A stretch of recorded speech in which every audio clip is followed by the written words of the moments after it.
Belum pernah sesaat pun dalam hidup kita ini nikmat Allah pernah berhenti.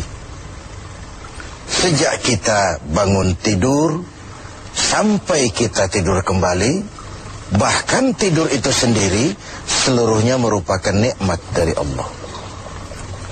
Terhadap nikmat yang sedemikian banyak itu, yang jikalau kita akan mencoba menghitungnya, sungguh kita tidak akan pernah sanggup menghitungnya.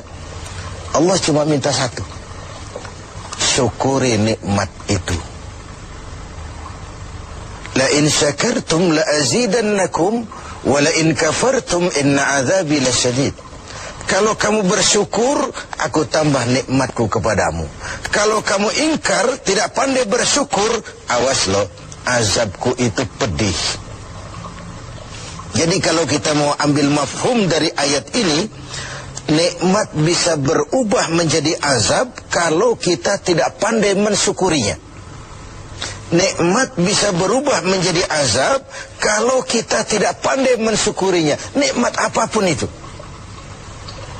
Sehingga boleh jadi orang kaya bisa saja masuk surga karena hartanya, dan orang kaya pun tidak jarang yang masuk neraka juga karena hartanya.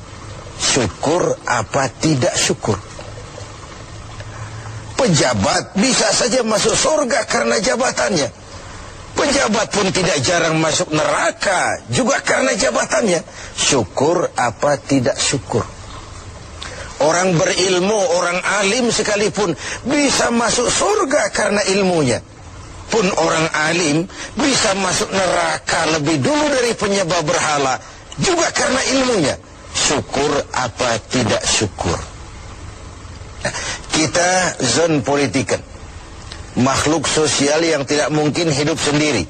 Kita bermasyarakat, kita perlu orang lain. Nah, di dalam bergaul bermasyarakat kita bertingkah laku, berperilaku, berbuat, berkata dan sebagainya. Apapun perilaku kita di masyarakat pasti punya dampak bagi orang lain, bagi masyarakat sekitar kita, mungkin juga bagi lingkungan di mana kita hidup, di lingkungan di mana kita tinggal. Nah, dampak inilah yang sering kita tidak perhatikan, bahwa pada dasarnya tidak ada kebebasan mutlak. Kebebasan kita dibatasi kebebasan orang lain. Satu contoh yang gampang. Saya beli radio pakai uang saya. Saya setel di rumah saya sekeras-kerasnya. Lalu saya ngomong, radio saya, yang beli saya, pakai uang saya setel di rumah saya sekeras-kerasnya, gak ada urusan sama orang lain. Itu sikap yang tidak mempedulikan lingkungan. Padahal tetangga saya sebelah juga boleh ngomong begitu.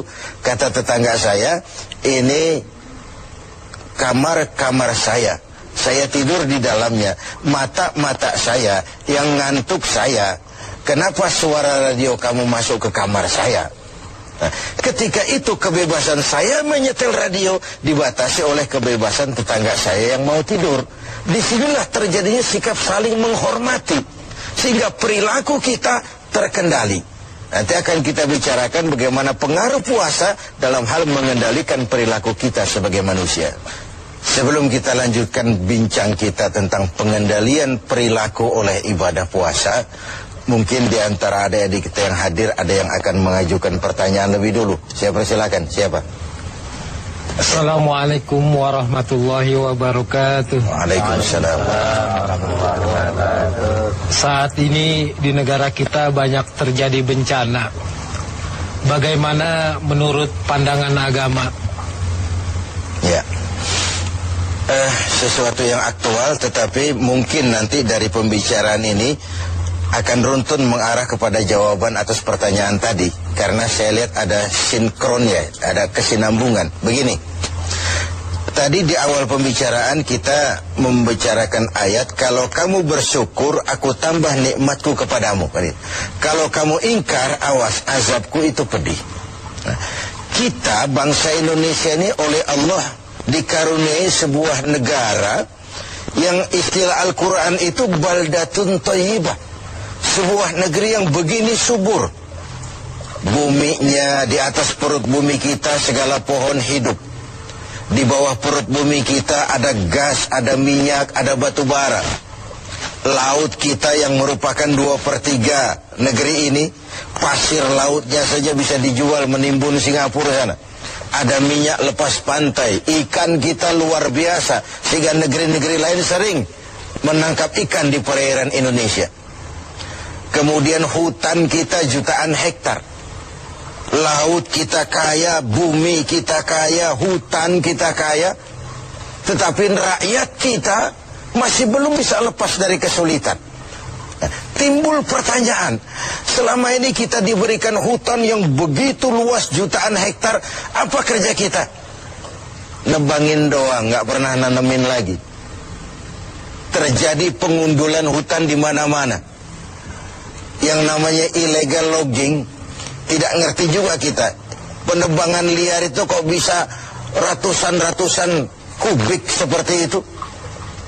Akibatnya apa? Tanah longsor, banjir melanda, terjadi pengundulan. Akibat ulah yang kita lakukan sendiri. Mengambil istilah Al-Quran, Zaharul fasadu fil barri wal bahri bima kasabat aydin nas. Bertebaranlah kerusakan di daratan dan di lautan akibat ulah manusia sendiri.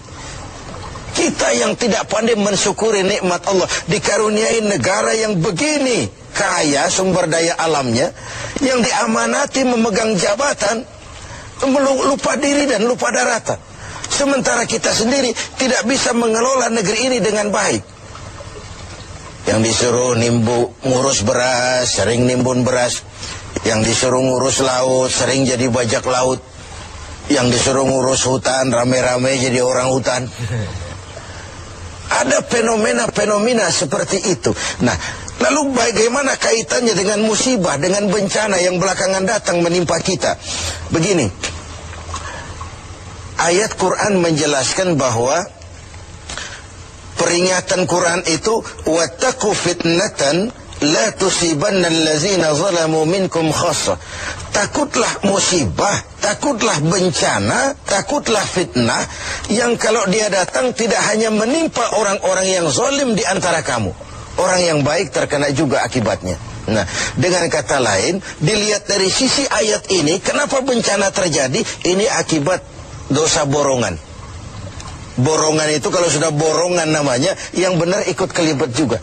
Kita nggak perlu cari kambing hitam, tapi akibat 1-2 orang makan nangka, yang lain ikut kena getahnya semua. Di Aceh yang tertimpa tsunami, banyak sekali saudara kita yang baik-baik di sana. Di Jogja pun begitu, di Pangandaran pun begitu. Entah mereka terkena juga musibah akibat dari segelintir tingkah laku orang. Ini yang perlu kita khawatirkan. Jadi kalau yang ma'ruf jalan, tapi yang munkar juga jalan. Kebajikan ditegakkan, tapi maksiat dilaksanakan. Ketika hukuman datang menghantam yang maksiat, yang baik-baik ini akan terkena juga dampaknya. Walaupun buat orang yang baik-baik, ini merupakan ujian. Kan musibah itu kalau menimpa orang baik-baik namanya ujian tuh. Kalau musibah menimpa orang setengah baik itu 50-50. Di golongan yang sholat rajin, maksiat tekun. Sedekah mau tapi korupsinya lebih gede dari sedekahnya. Cuma lipstik aja ngumpetin korupsinya, dia sedekah. Kemudian yang model seperti ini kalau terkena musibah, itu teguran namanya, bukan ujian. Sebaliknya kalau orang jahat terkena musibah, itu persekot itu, DP. Nah, ini merupakan harus jadi renungan buat kita semua tanpa sekali lagi perlu mencari kambing hitam. Mari sama-sama kita melakukan introspeksi. Berangkat dari ayat yang kita bicarakan sejak awal tadi, nikmat bisa berubah menjadi azab kalau kita tidak pandai mensyukurinya. Nah, ada hadis kursi malah menjelaskan, terkadang melihat ulah manusia, aku ini kepengen turunkan azab saja, kata Allah.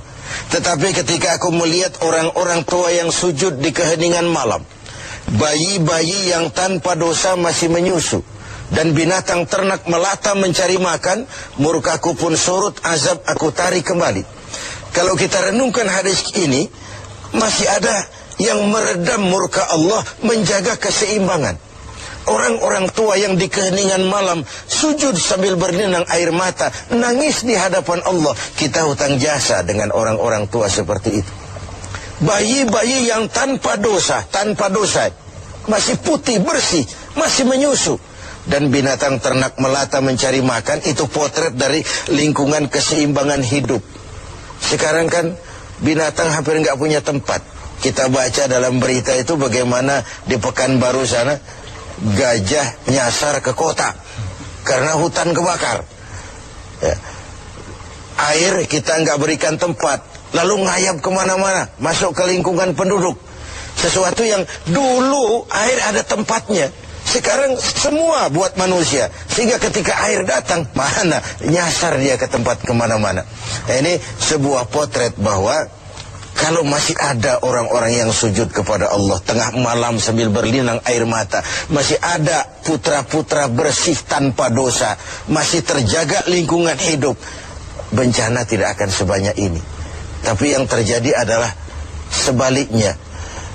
Yang diajarkan itu orang tua tengah malam sujud, bayi tanpa dosa menyusu.